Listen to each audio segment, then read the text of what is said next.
ಇನ್ನು ಶಿಂಷಾ ನದಿಗೆ Alto car ಪಲ್ಟಿಯಾಗಿ ಓರ್ವ ಸಾವನ್ನಪ್ಪಿರುವ ಘಟನೆ ನಡೆದಿದೆ. ಕಾರ್ನಲ್ಲಿದ್ದ ಓರ್ವ ಸಾವನ್ನಪ್ಪಿದ್ದು ಇಬ್ಬರಿಗೆ ಗಂಭೀರ ಗಾಯವಾಗಿದೆ.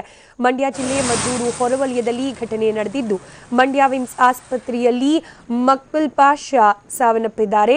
ಪಾರ್ಟಿ ಮುಗಿಸಿ ಊಟ ಮಾಡೋಕೆ ಹೋಟೆಲ್ಗೆ ತೆರಳುತ್ತಾ ಇದ್ರು ಅನ್ನೋ ಮಾಹಿತಿ ಲಭ್ಯವಾಗಿದೆ.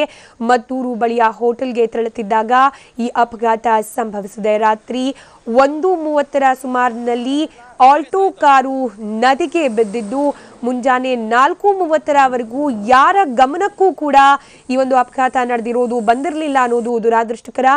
ಮದ್ಯ ಸೇವಿಸಿ ಕಾರು ಚಲಾಯಿಸದೆ ಅಪಘಾತಕ್ಕೆ ಕಾರಣ ಎನ್ನಲಾಗ್ತಾ ಇದೆ. ಮತ್ತಿಬ್ಬರು ಗಾಯಾಳುಗಳಿಗೆ ವಿಮ್ಸ್ನಲ್ಲಿ ಚಿಕಿತ್ಸೆ ನೀಡಲಾಗ್ತಾ ಇದ್ದು ಮದ್ದೂರು ಸಂಚಾರಿ ಠಾಣೆಯಲ್ಲಿ ಪ್ರಕರಣ ದಾಖಲಾಗಿದೆ.